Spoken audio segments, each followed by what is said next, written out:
Hello बच्चों, welcome to my YouTube channel study classes. मैं आशीष तिवारी आज आप लोगों को मॉलिक्यूलर मास कैलकुलेट करना बताऊंगा। तो हमने इससे पहले एटम में इलेक्ट्रॉन, प्रोटॉन और न्यूट्रॉन कैलकुलेट करना सीखा था।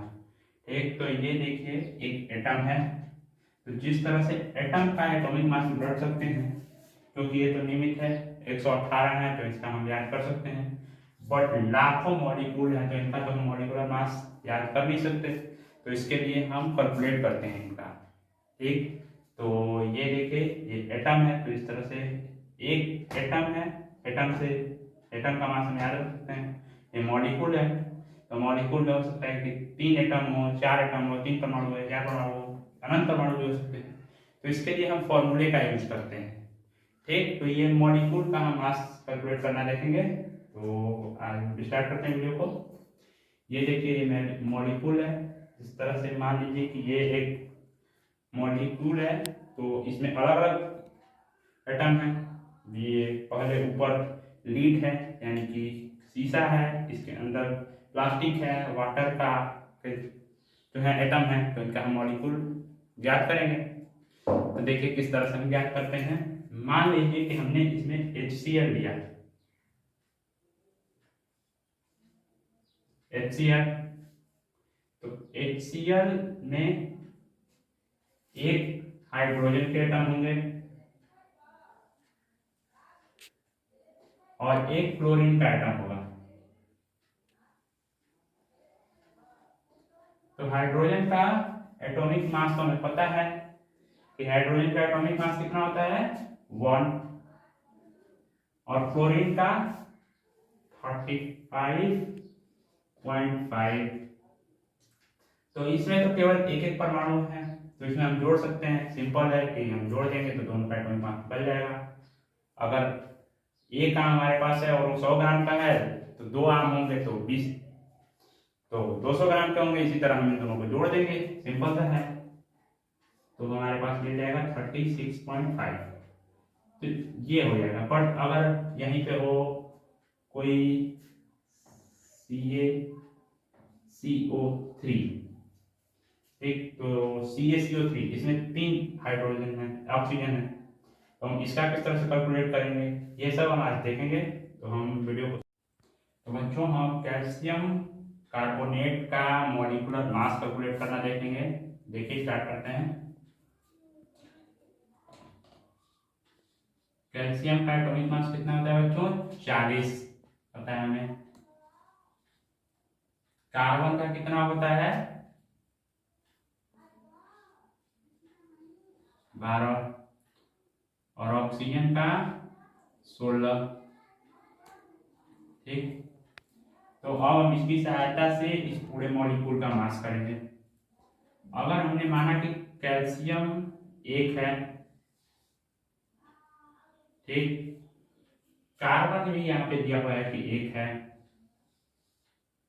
और ऑक्सीजन है 3।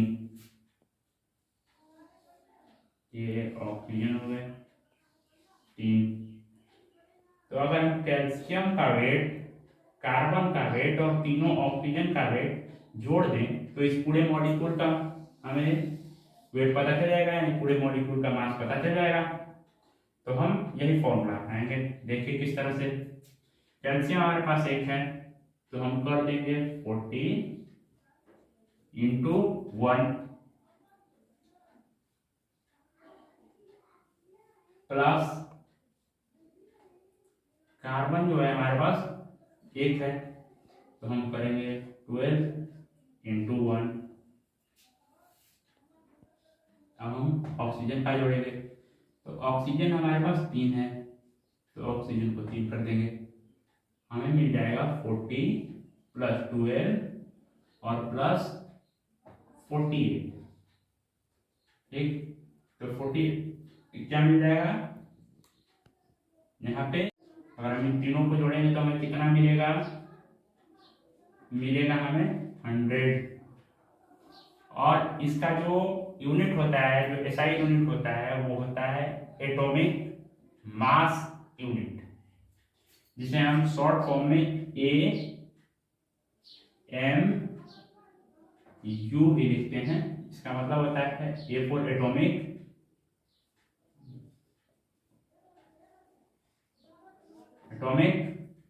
एम का मतलब होता है मास, और यू का मतलब होता है यूनिट।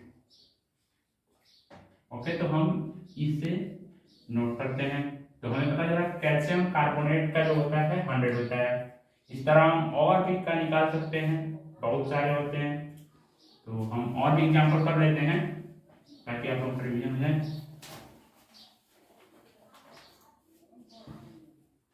तो हमने एक एग्जाम्पल ले लिया NaCl, जो कि काफी ज्यादा पूछता है पेपर में।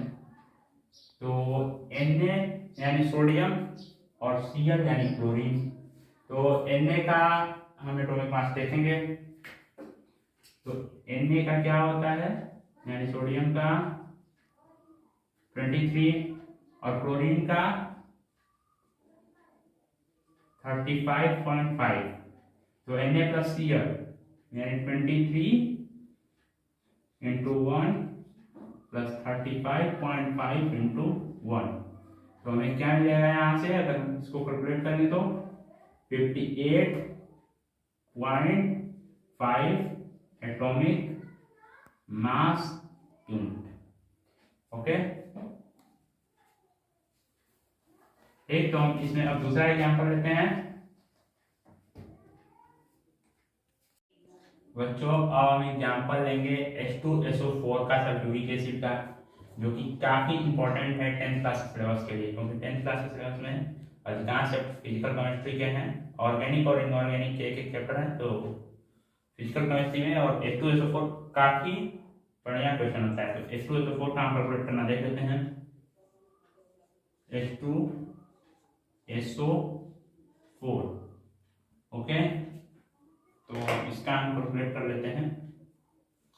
तो H जो है हाइड्रोजन, इसका एटॉमिक मास हमें पता है, एटॉमिक मास कितना होता है 1। S यानी सल्फर, सल्फर का होता है 16, 32, तो 32 होता है। और ऑक्सीजन, ऑक्सीजन का 16। एक तो हम इसका देखते हैं atomic molecular mass. Molecular mass देखेंगे तो H के कितने एटम है, 2 एटम है। तो 1 इंटू 2, ओके। सल्फर 1 है, सल्फर को हम लिख देंगे 32 इंटू 1, ओके। और ऑक्सीजन के 4 है, तो ऑक्सीजन का होता है 16 इंटू 4, ओके। तो ये हो जाएगा 2 प्लस 32 प्लस ये 64, ओके। तो अगर हम इसको जोड़ेंगे तो हमें मिल जाएगा 639 यानी 98, ओके। AMU यानी एटॉमिक मास यूनिट। तो हम लिख सकते हैं मॉलिक्यूलर मास को हम शॉर्ट फॉर्म में mm भी लिख सकते हैं। mm ऑफ H2SO4 इस तरह से भी नोट किया जाता है। इसे अगर आपको नहीं दिख रहा होगा तो मैं बड़ा लिख देता हूं।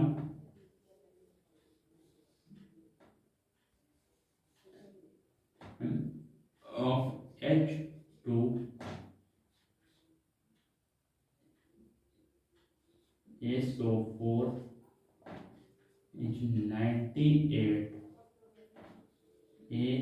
AMU, okay. तो आप लोग स्क्रीनशॉट भी ले सकते हैं, ये काफी जरूरी होता है। आप लोगों को ऐसे 30 तक याद रखना होगा, और 30 के बाद जो होता है वो कुछ इस तरह से दे दिया होता है A/Z/A के रूप में एटॉमिक मास और एटॉमिक यूनिट दिया है। एटॉमिक मास जो होता है A होता है और एटॉमिक नंबर जो होता है Z होता है। जैसे कि आप लोग देखेंगे तो यूरेनियम 92/10 232 इस तरह से दिया रहता है 30 के बाद वाले एटम में। ओके, हम कैसे रूप में आपको क्वेश्चन बनाएंगे या बुक में बनाएंगे, कहीं भी दिया रहेगा। ठीक, तो इसी के साथ हम इस वीडियो का अंत करते हैं। आप लोग स्क्रीनशॉट ले लीजिए, मिलेंगे अगले वीडियो में। Thank you.